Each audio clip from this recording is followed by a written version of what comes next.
Hello, j'aimerais te parler de la prière, de la percée dans la prière. C'est un thème important parce que la percée dans la prière, c'est quelque chose qui nous permet d'obtenir des victoires dans un domaine particulier. C'est tellement important de savoir qu'il y a des prières que tu dois adresser à Dieu qui doivent être ciblées. En fait, ce type de prière se manifeste à partir du moment où tu as un besoin qui se présente que tu ne peux pas gérer. Ce besoin, il est incontrôlable. C'est une situation qui t'échappe, qui est hors de ta portée. Et là vient la place de Dieu. Tout à coup, tu réalises que sans Dieu, tu ne vas pas t'en sortir. Actuellement, tu as peut-être besoin d'une percée dans ton mariage, d'une victoire dans tes finances, dans un domaine particulier, dans ta santé, dans la vie de tes enfants, dans un cadre professionnel, académique, je ne sais pas. Mais je veux, au travers de cette émission, t'encourager à faire des prières de percée. Et tu vas voir qu'à la fin de cette émission, tu vas réaliser, oui, tu vas comprendre qu'il y a une possibilité au travers de chaque mot, chaque prière que tu adresses à Dieu, tu vas obtenir une réponse.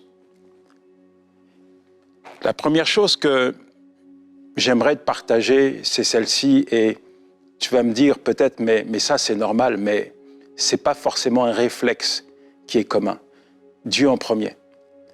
Dieu en premier, partout et en tout. Pourquoi je dis que c'est pas un réflexe qui est commun? Parce que lorsqu'un besoin se présente parfois, nous essayons de répondre à ce besoin en courant à droite et à gauche. On s'épuise. On se fatigue, on n'arrive pas à trouver des solutions. Dieu est la source de toutes nos ressources, il faut le comprendre.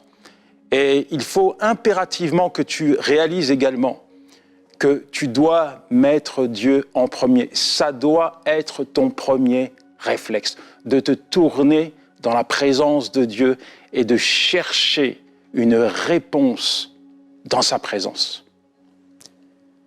Dans le psaume 18 au verset 7, il est dit « Dans ma détresse, j'ai fait appel à l'Éternel. J'ai crié à mon Dieu de son palais. Il a entendu ma voix. Mon cri est parvenu jusqu'à ses oreilles. » David rencontre un problème majeur. Il est dans la détresse. Et il ne court pas à droite, il ne court pas à gauche. Il ne va pas avoir un conseiller, il ne va pas avoir un psy. Il ne se réfugie pas chez un médecin. Il est dans la détresse et le premier réflexe qui est le sien, c'est de se retrancher dans la présence de Dieu. Ouais. Il sait que Dieu va répondre à son besoin. Il sait que Dieu va entendre sa voix. Il a besoin d'une percée, il a besoin d'une victoire, il a besoin d'obtenir quelque chose de la part de Dieu. Alors il se réfugie dans sa présence. Quand tu te réfugies dans la présence de Dieu, quand tu cherches Dieu en premier, quand tu le mets en avant, je veux te dire que tu l'honores. Tu m'entends? Tu l'honores. Est-ce que c'est ton attitude? Peut-être qu'actuellement tu as un besoin, peut-être qu'actuellement tu as besoin d'obtenir une victoire, de voir Dieu agir d'une manière particulière dans ta vie. Mais est-ce que tu le cherches? Est-ce que tu l'invoques? Est-ce que tu le pries? Est-ce que tu le mets en premier? Tu sais, tes plus grandes batailles, tu vas les livrer sur les genoux. Tes plus grandes victoires, tu vas les obtenir au travers de tes prières. Il y a tellement de belles choses qui se passent quand tu t'adresses à Dieu. Il y a tellement de percées, de victoires que tu obtiens quand tu t'adresses à Dieu. Je me souviens d'une femme qui vivait un véritable calvaire chez elle. Et au lieu de s'agiter, son couple était en difficulté. Au lieu de paniquer, au lieu de prendre la fuite, elle s'est mise sur les genoux. Il fallait qu'elle recherche la présence de Dieu. Chaque jour, elle cognait. Chaque jour, elle frappait encore et encore au travers de la prière au cœur de Dieu. Et Dieu a répondu à ces prières. Ça doit être ton réflexe de retrancher dans la présence de Dieu. Avant d'aller chercher des solutions, prends du temps avec Dieu. Parce que finalement, plus tu t'écartes de sa présence, plus le problème que tu rencontres peut prendre des proportions gigantesques dans ta pensée. Ton problème n'est pas un grand problème pour Dieu, mais ça peut devenir un grand problème pour toi si tu te concentres sur ce problème plutôt que de faire le focus sur Dieu. On a tendance à devenir des amplificateurs de problèmes. Quel est ton problème actuellement? Quelle est la victoire que tu recherches? Quelle est la percée? Quelle est la chose que tu veux obtenir dans ta vie? À force de ressasser, de ruminer encore et encore ce problème, peut-être que ce problème a pris une proportion démesurée dans ta pensée. Peut-être que tu te vois au travers de ce problème. Et à force de regarder ce problème, tu ne vois plus Dieu.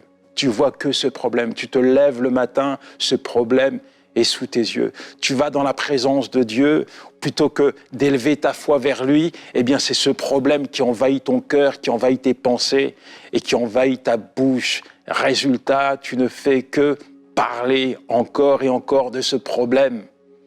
Et la foi là-dedans. Et ta foi, elle est où?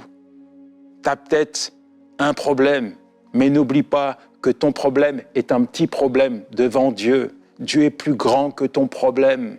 Dieu est plus grand que ton problème.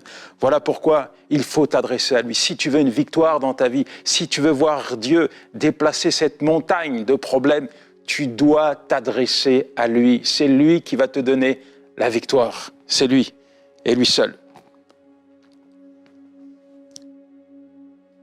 T'adresser à Dieu lorsque tu fais face à un problème, c'est aussi te souvenir que finalement, hier, Dieu t'a donné de grandes victoires. C'est aussi te rappeler que la puissance de Dieu est illimitée.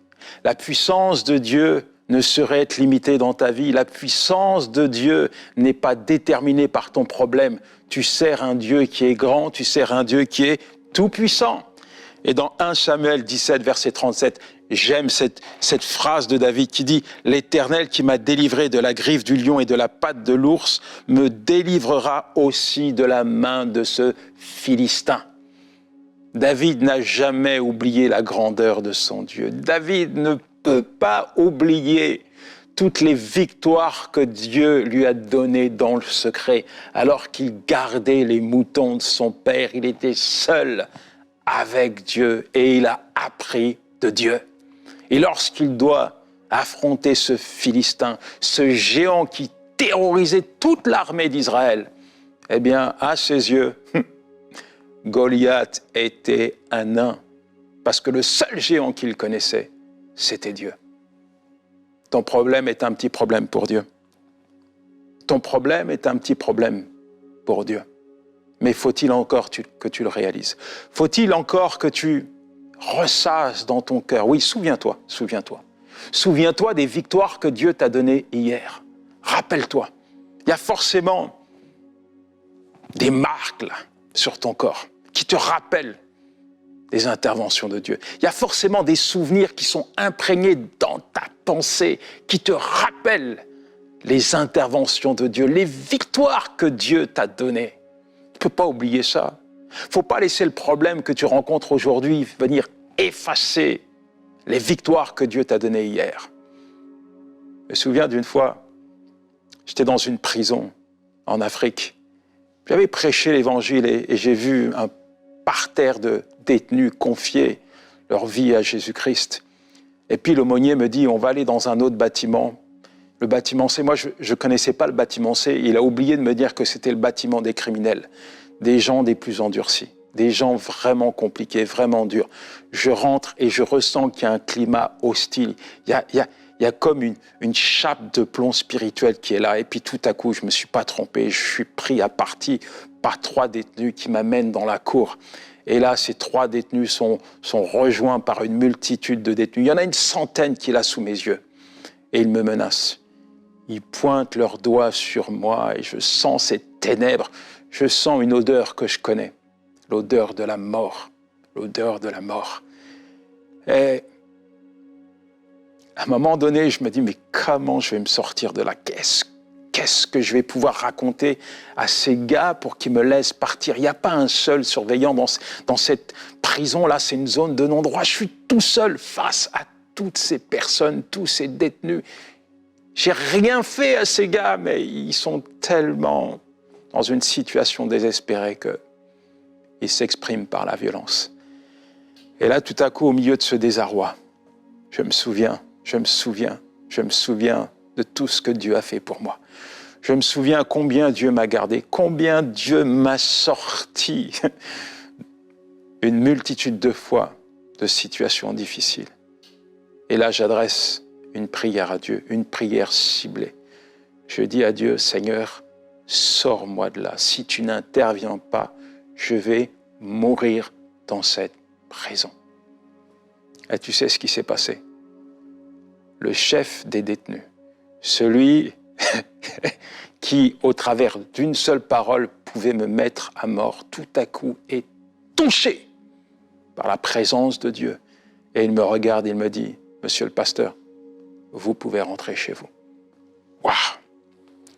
Tu sais, tu te sens peut-être impuissant aujourd'hui face à ce problème, mais souviens-toi que tu sers un Dieu qui est tout-puissant. Tu te sens peut-être limité à cause de ce problème que tu rencontres, mais souviens-toi que la puissance de Dieu n'est pas limitée.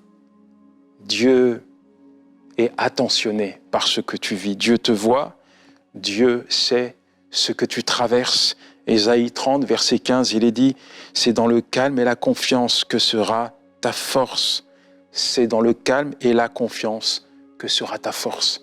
Ne t'agite pas. Ne t'agite pas. Si tu veux obtenir cette victoire, retranche-toi dans la présence de Dieu. Tu as peut-être les bras qui sont fatigués actuellement. Tes bras sont fatigués. Chaque jour, en voyant ta santé, tu lèves les bras vers Dieu et tu dis, Seigneur, guéris-moi. Chaque jour, en voyant ton mariage qui s'affaisse, en voyant l'attitude de ton mari, de ton épouse, tu lèves les bras vers Dieu et tu dis, Seigneur, interviens.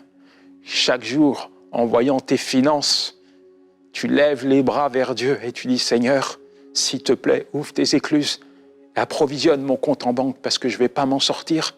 Chaque jour, tu lèves les bras vers Dieu parce que tu veux voir Dieu intervenir dans ta vie. Chaque jour, tu lèves les bras vers Dieu parce que tu n'en peux plus de vivre cette situation. Le Seigneur te dit, mon enfant, reste calme. Entends? Reste calme. C'est dans le calme et la confiance que sera ta force. C'est dans le calme et la confiance que tu obtiendras cette victoire que tu recherches. C'est en me mettant en avant que tu me permettras d'intervenir dans ta vie. Il y a quelque chose qui est important également lorsque tu traverses une phase difficile, c'est de te rappeler de la promesse que Dieu t'a faite. C'est tellement important de graver cette promesse dans ton cœur, de la rappeler à Dieu. C'est tellement important de te souvenir, de repasser cette promesse encore et encore, tant que tu n'as pas vu l'accomplissement de cette promesse. C'est tellement important de t'en souvenir, de la garder sous tes yeux. Tu sais pourquoi? Parce que Dieu va l'accomplir. J'aime ce texte que nous retrouvons dans 1 Samuel 1, verset 16, où il est question de Anne. Et tu connais peut-être la situation de Anne, que Dieu avait rendue stérile. Sa stérilité était une souffrance pour elle. C'était une souffrance. Et non seulement elle était stérile, mais elle vivait au milieu des moqueries. Chaque jour, elle subissait des moqueries. Et ça torturait son cœur. Alors, elle allait dans la présence de Dieu. Elle allait offrir une offrande à Dieu. Elle allait épancher son âme. Et un jour, elle reçoit une parole de Dieu. Elle reçoit cette promesse, tu vas avoir un enfant. Et comme les promesses de Dieu s'accomplissent toujours, l'année d'après, elle a eu Samuel. Elle a eu Samuel. Rappelle au Seigneur la promesse qu'il t'a faite. Rappelle-lui peut-être que tu pleures. Tu as besoin d'une intervention de Dieu à cause de ton enfant qui est parti de la maison. Et tu te dis, mais où est la promesse? Tu es tellement désespéré dans ton cœur que tu te dis, mais jamais je vais pouvoir voir mon enfant revenir à la maison. Pourtant, cet enfant, c'est Dieu qui me l'a donné, c'est Dieu qui me l'a promis. Et il m'a dit également qu'il va l'utiliser. Mais sous tes yeux, tu vois ton enfant qui est perdu. Le résultat, c'est que tu n'y crois plus. Tu n'as même plus la force de lever les mains. Tu n'as même plus la force d'invoquer Dieu. Tu ne crois même plus que tu peux obtenir une victoire au sein de ton enfant, au travers de la vie de ton enfant. Tu sais quoi? Retranche-toi dans la présence de Dieu. Ouais. Va dans la présence de ton Papa Céleste. Tu m'entends? Va, il t'attend. Va dans sa présence, parce qu'il t'appelle. Et dis-lui, tu peux lui dire, tu peux lui parler, parce qu'il t'écoute. Tu peux, comme Anne, lui exprimer ce qu'il y a sur ton cœur. Tu peux pleurer devant lui. Et comme le psalmiste disait, Dieu entend les voix de mes larmes. Dieu entend ta voix. Tu peux lui dire, mais Père, tu m'as promis que cet enfant, tu allais l'utiliser. Qu'est-ce qui se passe? Donne-moi une parole, donne-moi un mot. Seigneur, pose ta main sur la vie de mon enfant, que ta promesse s'accomplisse dans sa vie. Fais-le, il faut que tu cibles ta prière. Il faut que tu cibles ta prière. Si la victoire que tu veux obtenir, c'est dans la vie de ton enfant, alors prie pour ton enfant. Sois précis dans ta prière. Si la victoire que tu cherches dans ta vie, c'est dans les finances, alors parle à Dieu de tes finances. Si c'est dans un domaine de ta santé, dans un domaine professionnel, je ne sais pas. Parle-lui, adresse-toi à lui, comme Anne qui avait un besoin. Elle voulait un enfant et elle s'est adressée à Dieu. Il t'entend, il t'écoute et il t'appelle dans sa présence. Tu sais pourquoi? Parce qu'il veut te répondre. Ouais. Et il va te répondre. Tout ce que vous demanderez en priant, croyez déjà que vous l'avez reçu et vous le verrez s'accomplir. Évangile de Marc, chapitre 11, verset 24. C'est pas moi qui te parle, c'est Jésus qui te parle. Il t'interpelle, il t'exhorte et il te dit, avant de l'invoquer, il faut croire. Avant d'obtenir une victoire, il faut croire que Dieu est capable d'agir dans ta vie. On va prier, mais je veux te donner un petit témoignage. J'avais un vrai besoin. Ayant 6 enfants, il me fallait une voiture. Une voiture. Et c'était vraiment compliqué. Tous les jours, je prenais le train. Le dimanche, on partait avec les enfants à l'église. 1h30 de transport en commun pour aller faire les courses, etc. C'était hyper compliqué. J'avais besoin d'une voiture, mais j'avais un gros problème. J'étais interdit bancaire. J'avais des petits emplois à mi-temps. Je n'avais pas d'argent. Bon. Sur ce texte, j'ai posé un acte de foi. Je n'ai pas été trop loin dans ma réflexion, j'ai juste appliqué cette parole. Seigneur, je crois que tu es capable de me donner une voiture. Pas une petite voiture, non, un monospace. J'ai besoin d'un monospace. Je ne veux pas laisser 2 enfants à la maison et partir avec ma femme et 3 enfants dans une voiture de 5 places. Il me faut, s'il te plaît, un monospace. Tu sais ce qui s'est passé? Tu ne vas pas me croire. Tu sais ce qui s'est passé? Dieu m'a donné une voiture, un espace. J'ai pu mettre toute ma tribu pour aller le louer et l'adorer à l'église. C'est pas beau ça? Je crois que ce que Dieu a fait pour moi, il peut le faire pour toi. Alors on va prier ensemble. Mais Je veux que tu poses un acte de foi sur chaque parole que tu vas adresser à Dieu. C'est tellement important et c'est tellement beau de voir que finalement, quand tu parles à Dieu, il t'écoute, il te répond.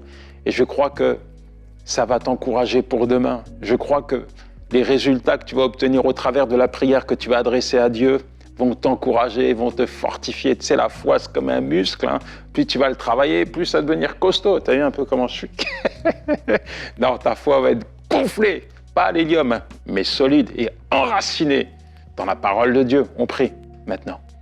Quel que soit ton besoin, quelle que soit la victoire, la percée que tu veux obtenir, on va prier. Merci, Père. Merci, Seigneur, pour ton enfant qui te regarde. Je crois que tu as quelque chose de spécifique à lui accorder, une victoire particulière. Je prie pour chacun de tes enfants qui a besoin d'une victoire au sein de son mariage. Quel que soit l'état du foyer, tu es celui qui unit. Et ce que toi tu unis, personne sur la terre et dans les cieux n'est capable de le désunir. Je proclame la victoire au sein des foyers. Je proclame la victoire, la victoire, la victoire. Oui, Seigneur, je proclame l'amour, je proclame la paix, Seigneur, au sein des couples. Même si, aux yeux, Seigneur, des autres, ce couple est mort, moi, je crois que tu es capable d'apporter la vie là où il n'y a plus rien. Tu es capable de faire renaître, Seigneur, quelque chose. Tu es celui qui bâtit les couples en ruine. Alors, bâtis. Oui, Seigneur, bâtis ta maison. Merci pour la victoire. Je priais maintenant pour une percée au niveau de tes enfants. Et je sais que tu es concerné par ça. Peut-être que ton enfant, comme je l'ai dit, est parti de la maison. Il ne veut même plus entendre parler de Dieu. Il ne veut même plus mettre les pieds à l'église. Je veux prier maintenant. Au nom de Jésus, je crois que Dieu va toucher le cœur de ton enfant. Je crois qu'un seul mot, une seule parole de sa part peut ramener à la vie ton enfant. Seigneur, merci pour cet enfant que je place dans ta main. Là où il est, Seigneur, moi je ne sais pas, Seigneur, mais toi tu le vois, parce que tu le connais, parce que tu l'aimes, parce que tu as des plans et des projets pour lui. Alors je te demande de te révéler personnellement à lui. Là où il est, Seigneur, révèle-toi, manifeste-toi, Seigneur, comme tu le veux dans sa vie. Touche-le, impacte-le et ramène-le dans sa maison. Je proclame que cet enfant, il fait la joie de ses parents. Je proclame que cet enfant, c'est un instrument entre tes mains. Je proclame la vie au sein de cet enfant.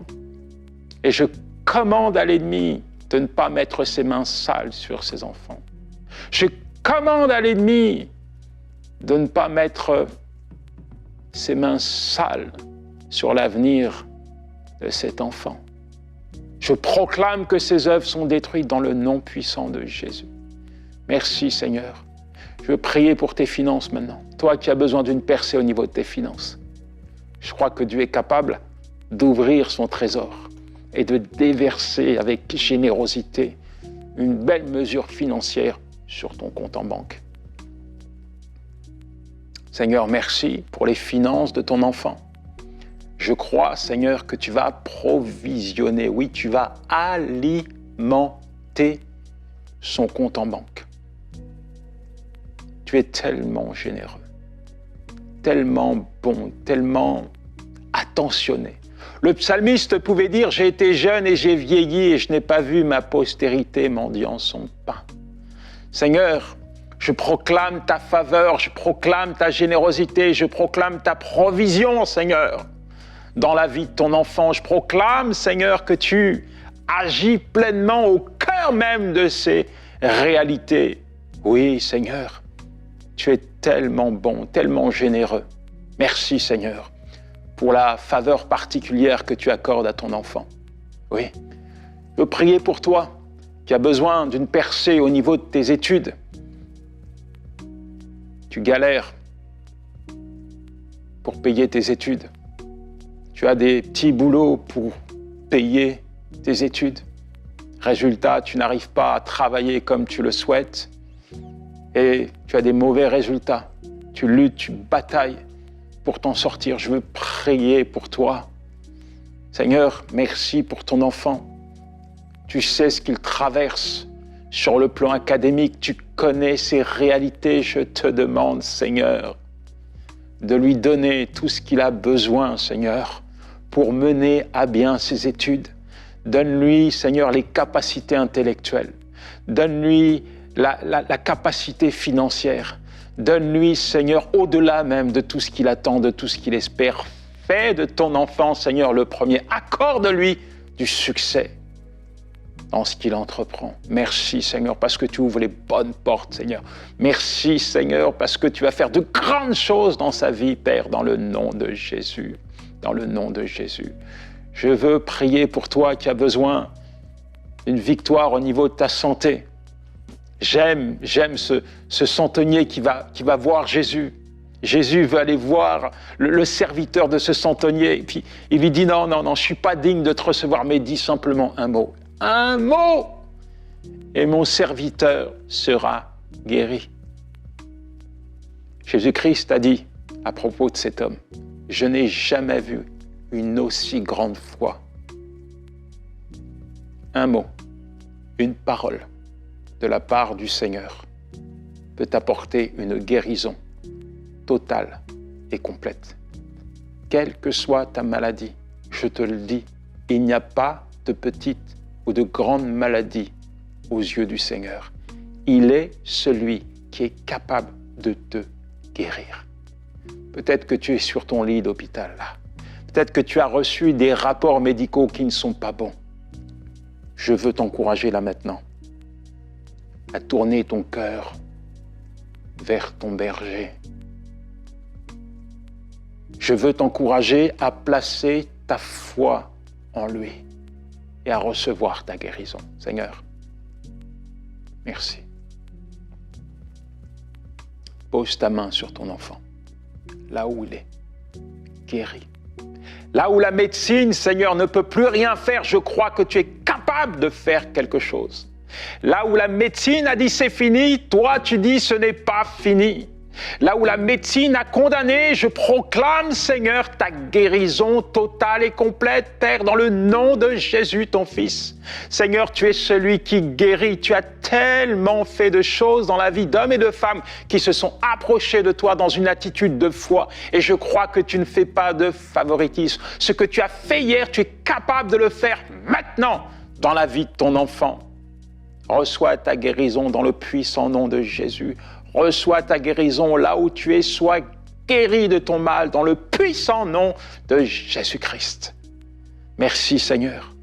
Merci pour les autres besoins. Merci pour tous tes enfants, Seigneur, qui ont besoin d'une intervention spéciale, Seigneur, de ta part dans leur vie, qui ont besoin d'une victoire particulière dans leur vie. Je crois, Seigneur, que tu connais toutes choses, tu es omniscient, que tu vois toutes choses, Seigneur. Je crois, Seigneur, que maintenant, Seigneur, les victoires sont données. Je crois que la victoire est libérée dans leur vie. Je crois que l'exaucement est libéré dans leur vie. Je crois que tu fais quelque chose de grand, quelque chose de beau, quelque chose de glorieux dans leur vie. Dans le puissant nom de Jésus-Christ, ton Fils. Amen, amen et amen. N'est-ce pas merveilleux de savoir qu'on a un Dieu, on sert un Dieu, on appartient à un Dieu qui est le Tout-Puissant. Ça, c'est juste extraordinaire. C'est extraordinaire. Je te donne rendez-vous la semaine prochaine pour un nouvel épisode de Face à Face. Ne manque pas ce rendez-vous. Profites-en pour inviter tes amis là autour de... Peut-être que tu regardes d'ailleurs cette émission au travers d'Internet, YouTube. N'oublie pas de t'abonner à la chaîne, s'il te plaît. Et puis invite tes amis, Chips, Coca, et puis... ensemble, nous allons passer un temps dans la présence de Dieu. Allez, ciao!